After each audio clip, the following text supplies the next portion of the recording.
Dr. Rob Barkett Jr. is the author of Simple Medicine, No More Google Searches. It provides practical, easy to understand answers to most people's medical questions. Dr. Barkett practices internal medicine in Mansfield, Ohio.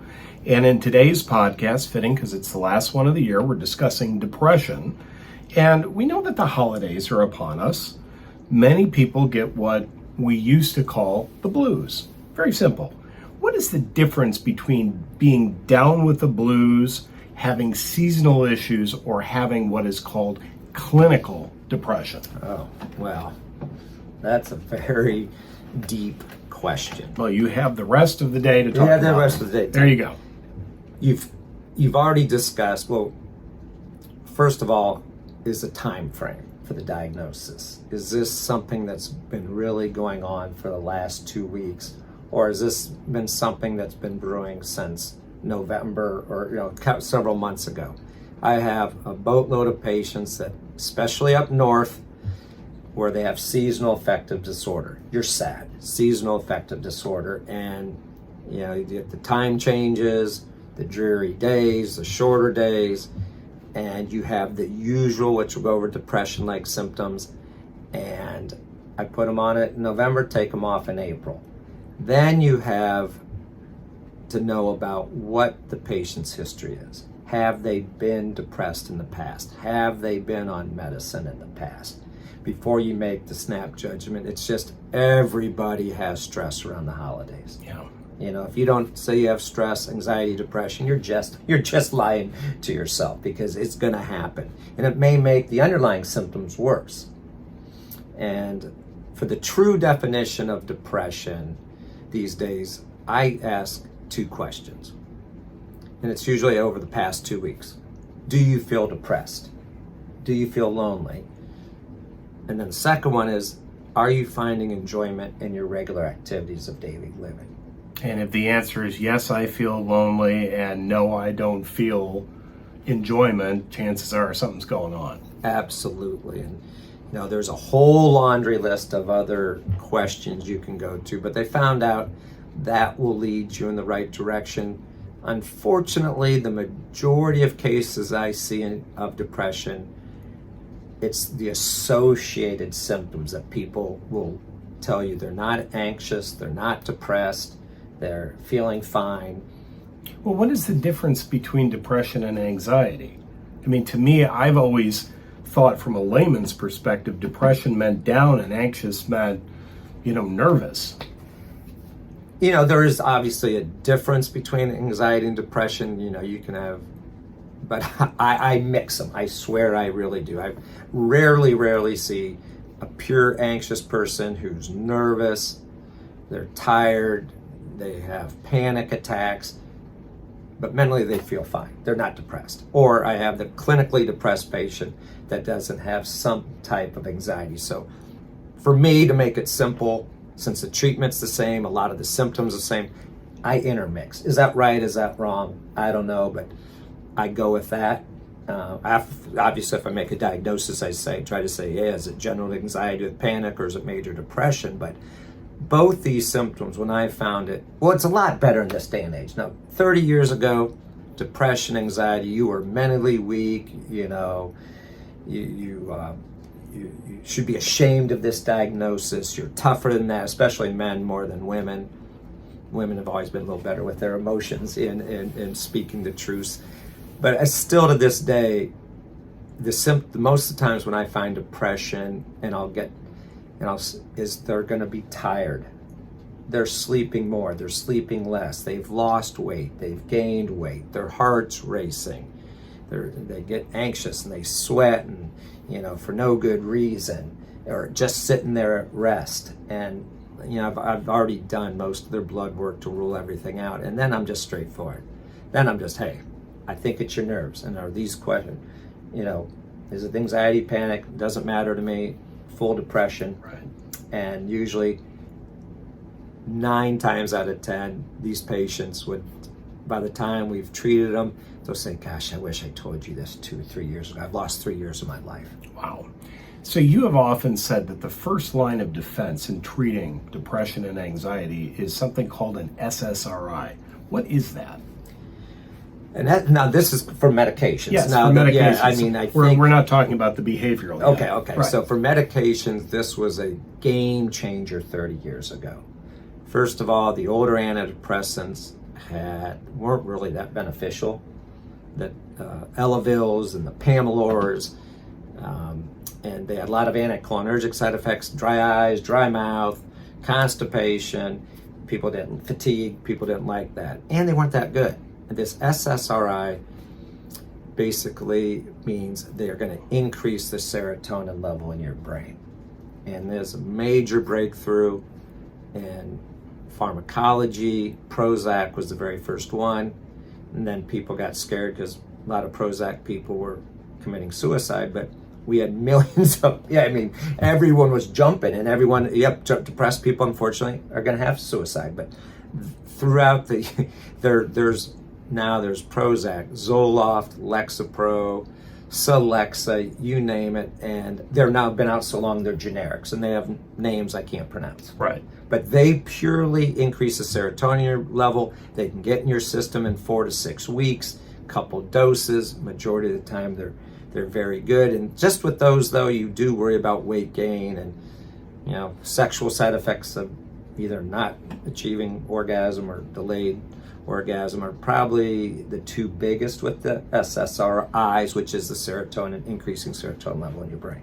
How do you know how much to prescribe in terms of milligrams? I usually just start slow. Okay. And low. If it is pretty much maybe a bigger person, I know they may need a bigger dose, but I usually go down and start at the lowest dose possible. Okay. I give them a month, knowing that's still going to take maybe 4 to 6 weeks. I see them. If they're getting somewhat better, I double the dose. Okay. And if they're getting no better, I may just change to another SSRI, to serotonins, because one of them doesn't work, the other one can. Okay. Or if they have side effects. And all of them get a little upset stomach at first, but that goes away. So that is a judgment call, but start slow, double. This problem took a while to get. That's why one professor said, hey, it took a while to get there, and it will take a while to get them to where they need to be. So, just as long as you have patience. Okay, so we talked about SSRIs. What is an SNRI? What is it used for? When is it prescribed? I use abbreviations. Yep.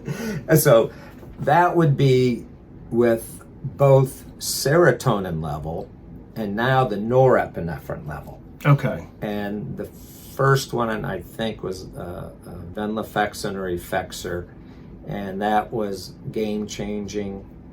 And then they had a new and improved called Cymbalta, which I've loved because, one, it's once a day drug versus twice a day, and it has multiple indications.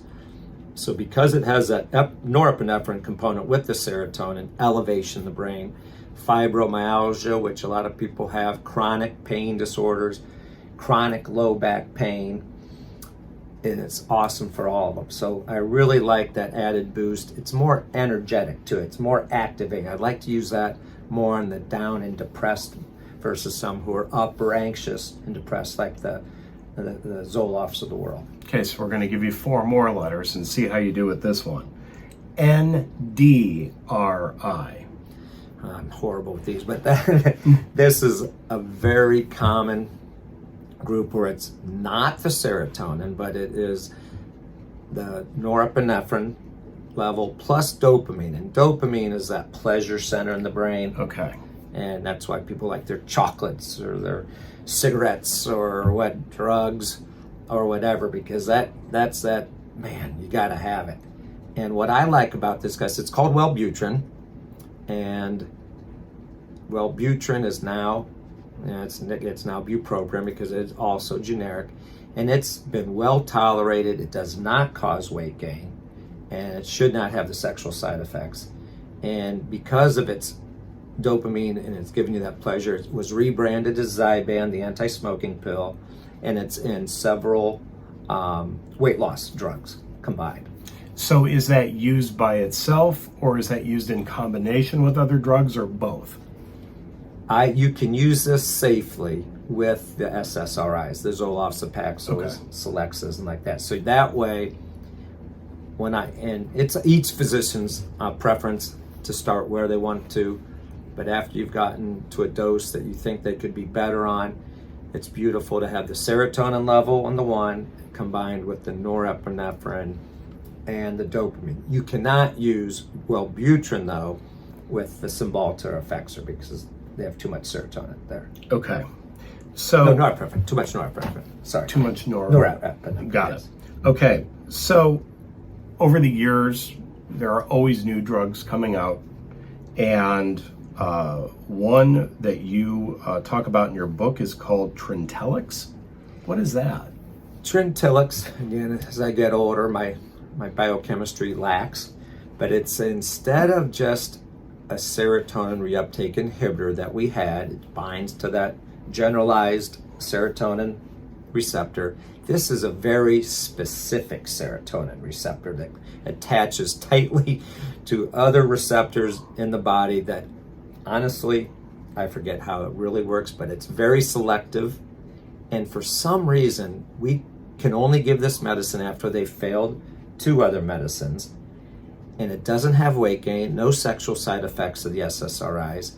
And it just, because of the selective binding, I think works a little better with less side effects. So if the insurances would allow us, I would use more of that medication. Okay. Treatment-resistant circumstances. What does that mean? Does that mean we've tried all the other stuff and it's failed?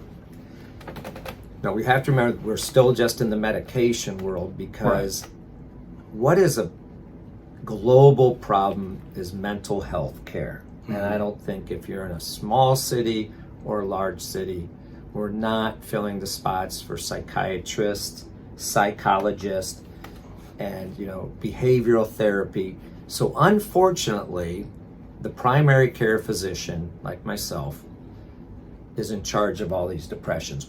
There's just stuff that's out of our pay grade, but I am their best choice out of no choice. I don't have an hour to spend time with them. Even getting therapists anymore. Luckily, I have a couple reliable ones I can get into here, but so I do have to rely on biochemistry. So treatment resistant, which is very common, is when I have failed the above medications, a combination of an SSRI and the Wellbutrin or high dose the Cymbalta, and they can't afford Trintellix. But there are, even since I've written the book, that means people are still going down the hill, still depressed, missing work, emotional, not enjoying daily living, and that's when geez, that's treatment resistant. I've done what I can.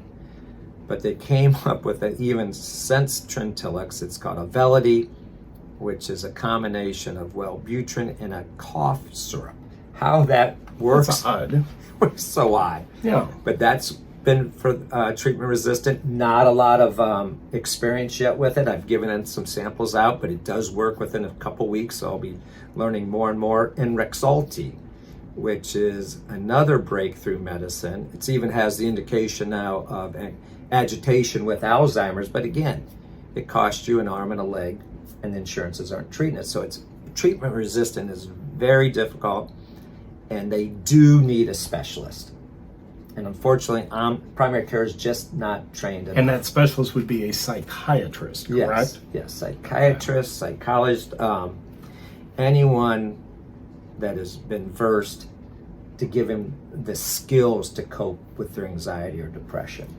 Is there ever a time where simple medicinal treatment works by itself without counseling, or should counseling be a mandatory part of the exercise? I believe it should be mandatory. Okay. It's not that way in the real world, but I think the combination is what will make that patient. We can do some short-term fixes, but long-term, they have to have someone that can spend the time with them, knows the process better, has the time. Again, there's just to get to know them and know what each person's going to have coping skills, and it's going to be different for everybody, and it's for that specialist to figure that out. Now, can behavior modification by itself eliminate the need Absolutely. for medications? Absolutely. I wish, and a lot of times what happens, people drink too much, to cope with it. So alcohol becomes, which is a depressant, becomes a problem.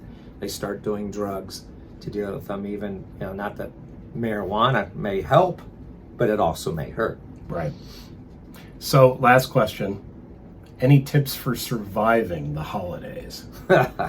You don't want my tips. No, but it may be my tips too. But neither here nor there. I think you just have to realize there's always tomorrow. You don't have to get everything today. You can look left or look right, because 1 in 5, 1 in 6 people have this depression, anxiety. Some's manageable without medications or counseling. Try not to think you're, Superman or Superwoman have everything perfect. And don't pick a fight during the holidays. I'm good at that. I'm not coming over. No, okay. On that note, this has been Simple Medicine, and we'll be back with more of these episodes in 2024. The website, simplemedicinebook.com. You can buy the book, and if you don't want to buy it online, you can always go to Barnes & Noble, or if you're floating through Amazon, it's there too. Yes, it is. All right, Dr. Rob Barkett, thank you so much for being with us. I'm Jay Fox. Thanks for watching, and happy holidays. Thank you, Jay.